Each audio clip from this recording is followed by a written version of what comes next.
to do next week, aside from sort of trying to tie up all of the loose ends by returning to our discussions of theory, is to do my best to leave the second hour open for questions. No doubt, sometime in the last 6 to 8 months that we've been together, I have mentioned things that were not entirely clear, that perhaps you didn't bother asking me about at the time because you thought that I would clarify them later, or they would become more evident later, or things that you disagreed with that I said and so on. And I would hate to leave you behind without being able to voice those questions and disagreements and so on. And toward that end, I try to leave the last hour of the last lecture for precisely those purposes. In part to allow you to prepare for the final test and to clarify any points that you're still somewhat unsure about.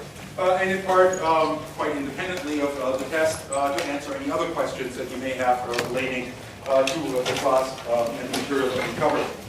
The reason that I mentioned that today is essentially that in order to make that as productive as possible and as useful to you as possible, it requires a little bit of effort on your part. Meaning that sometime in the next week, you should try to get caught up on the readings insofar as you're not already caught up on the readings, although I'm sure most of you are. And to take a look at your notes and just kind of browse over your notes. So if there are any points that you're not entirely clear on, that you still have some questions about, you can bring those to my attention. Otherwise, it's going to be a very short class next week, although I won't make any promises at this point, because my classes never tend to be quite as short as I intend them to be. Other than that, I just wanted to also reiterate the points that I made last class about the final test, and that is that the final test will be similar in nature to the midterm test. In other words, it will consist of identifications on which you will have some choice. And the identifications will be taken exclusively from material that we've covered since the midterm. So you don't have to focus on the stuff that we covered before the midterm. And secondly, an essay section. And again, on the essay section, you will have some choice. There will be 2 essays of which you have to answer 1. So that you, in case one of them kind of stumps you, you have some choices in that regard. The essay questions, likewise, will be based, or will focus mostly on the material that was covered since the midterm. However, in particular with regard to the essays, the essay question,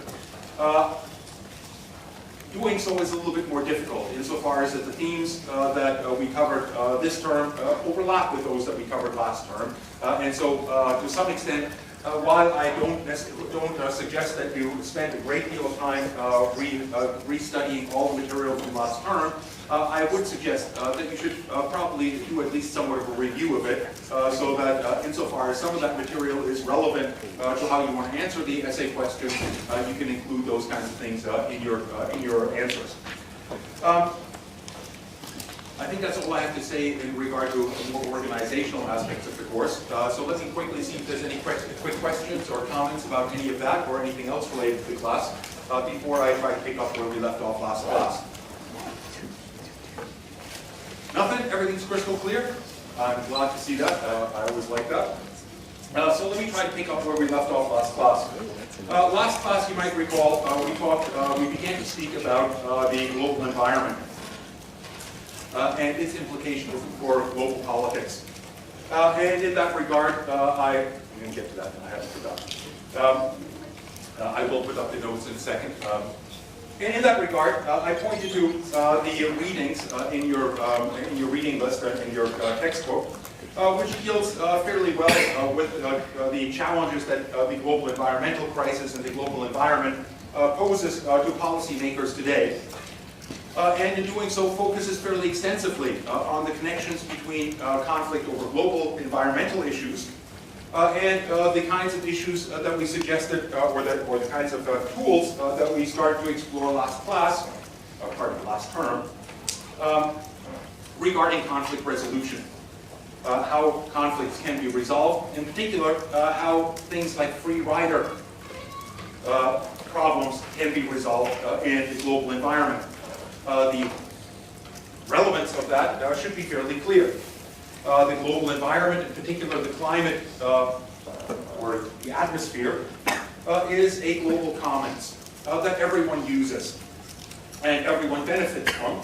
And the deterioration of the global environment, in particular the climate, will have impact on all members of the international community. Although, as we'll discover in a few minutes, some will be much more severely impacted than others.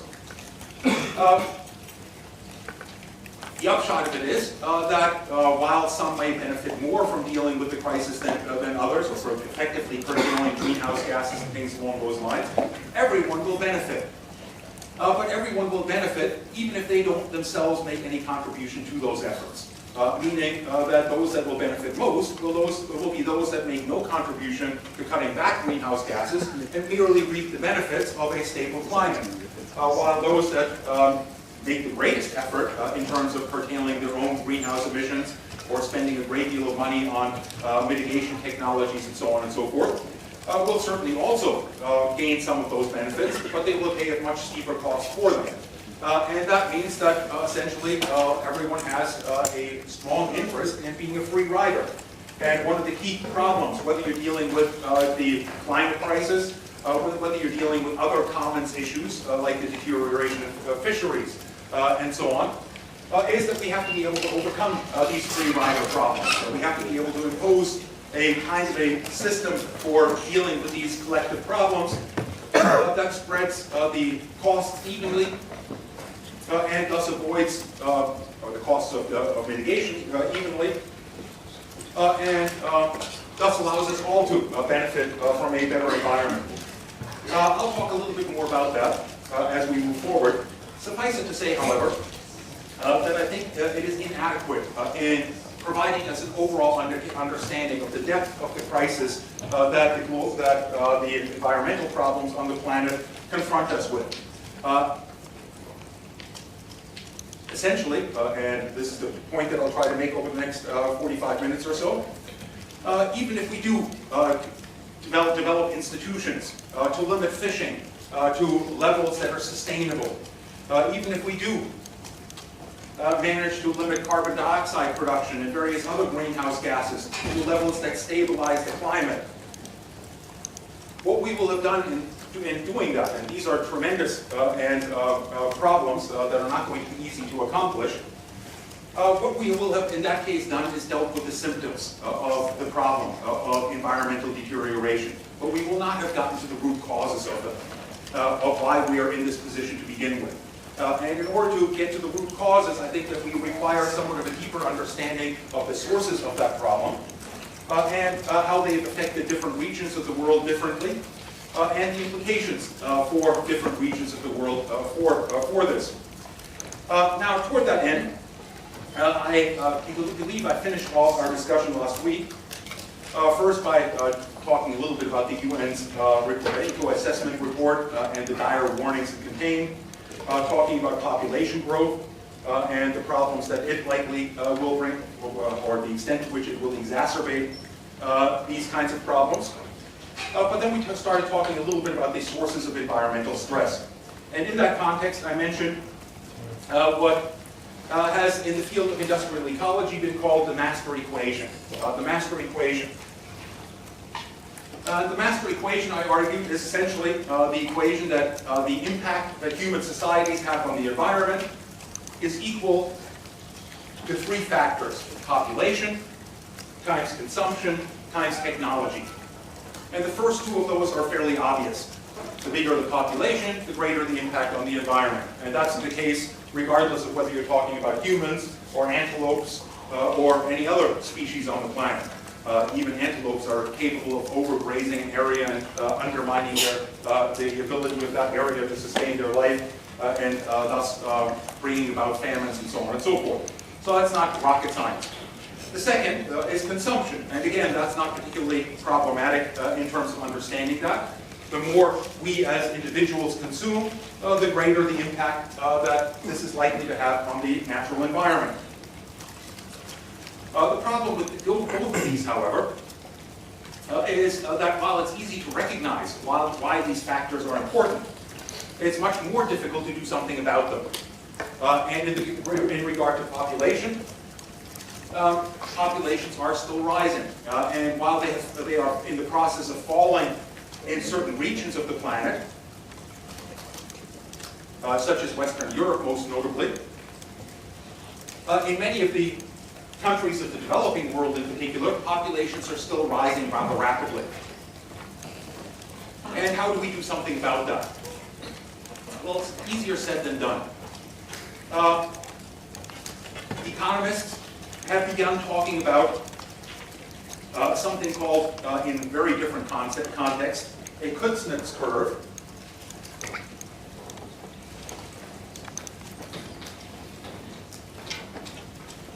Kuznets curve, which describes, well, Simon Kuznets was an economist that was very influential in the 1930s, 40s, and 50s, and he came up with a theory about inequality. And essentially what he came up with in inequality, with regard to his theory on inequality, is that if you look at the development of societies and their level of equality or inequality on this side, and level of development on this side, what you will notice is that societies that have very little in the way of development, that are very close to subsistence agriculture, have very little in the way of inequality.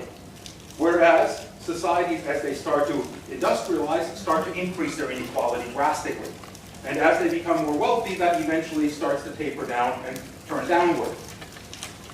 I don't want to discuss all of the details with regard to why this might be the case. Suffice it to say, his studies were based on a wide study of a number of different countries at different levels of development, including Western European societies that were at the high developed end, and countries like Burkina Faso and so on and so forth that were at the extreme low end. And what he found is that those that were at the extreme low end, like Burkina Faso, had very little in the way of inequality. Those that were at the very high end of development, like Germany and Sweden and so on, had far lesser inequality than those that were right in the middle of that curve. Countries like, in this case, Brazil, Mexico, and so on. And he essentially argued that this is a pattern that societies are likely to follow. I don't want to talk about equality too much or to give you a lesson in economics. Suffice it to say that similar kinds of curves have also been demonstrated with regard to population growth. In essence, the argument here goes that in population, as far as population growth goes, population growth tends to be very stable and very low in extremely poor societies, for obvious reasons. Essentially, their death rate is relatively close to their birth rates, and low levels of economic productivity and so on keeps it more or less in that kind of a situation, including, of course, life expectancy and things along those lines. As societies develop, however, food supplies tend to go up. Better infrastructure, better medical care, and so on means life expectancy goes up. And consequently, population rises with it. Population rises in part because of an orientation of the population. Before I get to that, let me talk about the other end of the spectrum. As societies get more and more wealthy, however, eventually they reach a peak, after which this whole thing starts to come back down again, and population starts to fall. Now, the explanation there is that in less developed societies, families tend to have as many kids as possible, for the simple reason that children are assets. And children are, in many cases, in those kinds of societies, the only means by which people can guarantee that somebody's going to look after them in old age, since they don't have social security systems and so on and so forth. Children are assets insofar as labor is an asset, in particular in farming communities and so on. And thus there is a general incentive to have as many kids as possible. As societies approach the situation that's more typical of societies like Canada, or Germany, or Sweden, and so on, this starts to change. In essence, children, A, are no longer a good guarantee for being taken care of in your old age, and not really required because those societies have developed other institutions that make people secure in their old age. But on top of that, children are no longer really an asset. Rather, they become a liability. They become a liability in that you have to feed them, you have to look after them, you have to educate them, you have to send them to university, and so on and so forth. And after that, they're probably not going to look after you anyway, because by that point they hate your guts. So, don't need to insinuate that kind of an attitude between you and your parents. And I sure hope it doesn't arise between me and my kids. But you get the general picture.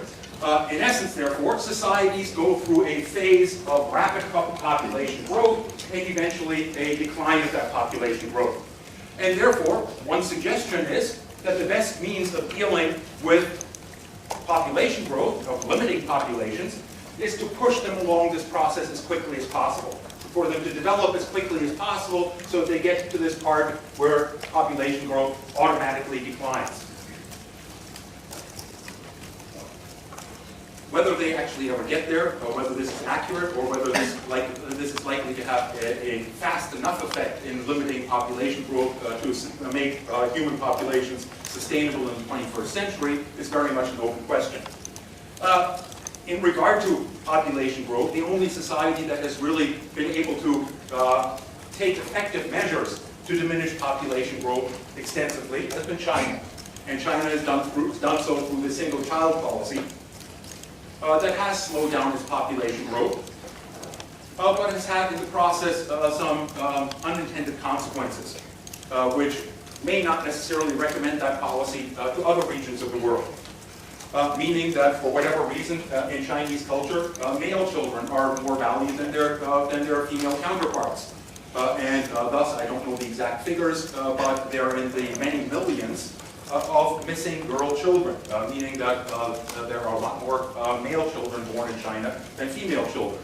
And biologically, that doesn't make any sense. The only way it makes any sense is that there are a lot of people that have abortions if the ultrasound shows that it's a female child that they don't want, and instead wait for a male child to be conceived, and things along those lines. By the way, China is not the only country to suffer from that, but it suffers from it in fairly extreme form, or in a more pronounced form, in part because of the single-child policy. Similar things have also been observed with regard to India, where for very different cultural reasons the same thing happens, in large part because of the problem with dowries. Essentially, in traditional Hindu families, families are expected to provide their daughters with a dowry to encourage her being married, meaning that girls become a liability, whereas boys get the dowry from their eventual bride and are in that sense more of an asset to families, and especially in poor families that can make a major difference. So population is certainly a problem, and being able to figure out how to limit population growth is, for that reason, fairly problematic. The second part of that equation, consumption, is equally problematic. Equally problematic in that while we recognize that more consumption means more impacts on the environment, and that perhaps therefore, especially in the high consumption societies of the West, we should curtail our consumption levels to some extent. Being able to do so is highly problematic. And a good example of that was that in the negotiations around the Kyoto Protocol. You might recall the Kyoto Protocol or the negotiations to create the Kyoto Protocol were the first international attempts to limit greenhouse gas emissions. And they took place at the time that George Herbert Walker Bush was in the White House. And when George Herbert Walker Bush sent his delegates to Kyoto for these negotiations, he in a speech said essentially that as far as he's concerned, the American lifestyle is not up for negotiations. The American lifestyle is not up for negotiations. And what he meant by that is that the United States will play along just fine, but don't expect us to cut back our consumption levels, because that's what American society is all about. That's what the American dream is all about. And essentially, he's probably somewhat right. A politician running on a program, a political program suggesting that you all have to tighten your belts and consume less, isn't going to win many elections. A politician that promises that you can consume as much as you want and we'll figure out some way of dealing with it is far more likely to be attractive. The United States in that regard is one thing, but the other component is that the United States, and indeed the entire world, has spent several centuries convincing the rest of the world that their path out of backwardness is to follow the example of the more developed societies. In other words, that the currently developing or less developed societies should mimic the consumption patterns and so on of those more developed societies. And indeed, there is a great deal of desire on the part of populations in many parts of the developing world to do precisely that, and a great deal of frustration in the fact that they are, through mass media, well aware at this point of the lifestyles enjoyed by the more wealthy and more wealthy countries of the world, and well aware, therefore, to what extent their own lifestyles fall short of that.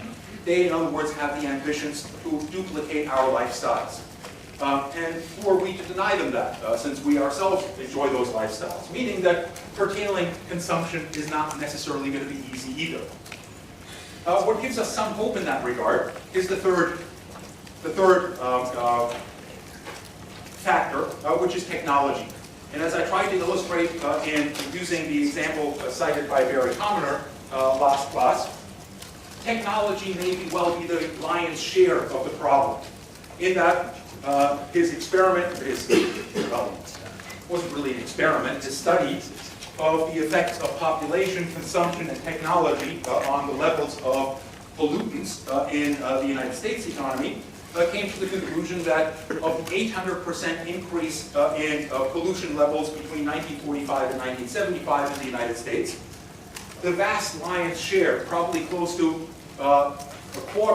three-quarters of that, was not due to increases in population or increases in consumption, but rather to changes in technology. In other words, changes in the way that consumption patterns for that population are supported. And that means, essentially, that an important means of dealing with the lack of sustainability, if indeed we can agree that current means of supporting world populations are not in the long term sustainable, would have to focus on technology changes, on adopting more benign types of technologies. But it also raises the issue of how did we get here to begin with? Why do we adopt these technologies that are so vastly worse than their previous counterparts? And the answer to that is in part found in the field of economics. And let me just briefly return to the field of economics in that regard. Again, I hope not to give you an entire lecture on economics, but simply take you to the introductory chapters of one of the most important economics textbooks on the planet, Paul Samuelson's Introduction to Economics. And in that introduction to economics, you will find this graph here. And this little graph, this little illustration, is essentially how economists like Paul Samuelson in the field of economics, for the most part, use the economy. The economy is a kind of a circular set of institutions, or a circular set of relationships, that for the most part describes relationships between firms, whether you call them multinational corporations or entrepreneurial firms or businesses, doesn't really matter, and households. Now, households, consumers if you prefer, consume goods. They require goods of various sorts, food, shelter, clothing, and so on and so forth, and these goods are produced by firms. So they consume the goods of the firms. How are they able to do so? Well, they get money because they work for these firms. In other words, they get income from these firms in the form of wages. Firms depend on that income to funnel resources to them through consumption, but also through savings. Whatever is not consumed of the wages that are paid by firms to households is pumped into savings in banks, and those banks in turn pump them back into firms in the form of loans and investments and so on. Firms also, of course, then have to pay interest on those savings, which go back into those households. And that's it. Essentially, that's the economy. And essentially, I don't mean to diss this diagram. It is indeed very useful from the point of view of standard economics. It tells us very little on one level, but tells us a great deal on other levels. So, for example, Economists, especially since the times of John Maynard Keynes, have noted that there are business cycles. There are periods of recession and rapid expansion.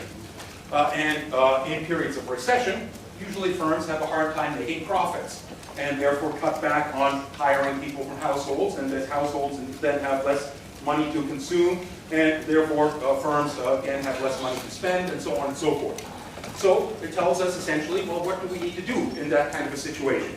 Well, we need to be able to pump up the ability of households to consume. How can we pump up the ability of households to consume? We have to pay more wages. How can we pay more wages? Well, we can't force the firms to pay more wages, although we can. We can increase minimum wage, and indeed that's what the Americans are now grappling with regard to companies like Walmart and McDonald's. They recently discovered that, well, for the most part, the enemies of increasing minimum wages in the United States are the real free marketers that insist that the market has to determine wage levels and that increasing wages is going to be counterproductive. But a few interesting folks came along and said, well, do you realize that about half of the people that work for Walmart and that work for McDonald's are also on food stamps? In other words, that the government is, by doing so, subsidizing the low wages of Walmart and McDonald's. It has nothing to do with free market, but that's another issue. Suffice it to say that Keynesian economics is based on the idea that when there's a recession, you have to speed this whole thing up. And one way of speeding that up is by the government pumping more money in the economy. Pumping more money in the economy by building things, in other words, increasing consumption, by hiring people to build these things like roads, airports, other kinds of infrastructure. And by pumping that money in, they get more demand for the firms.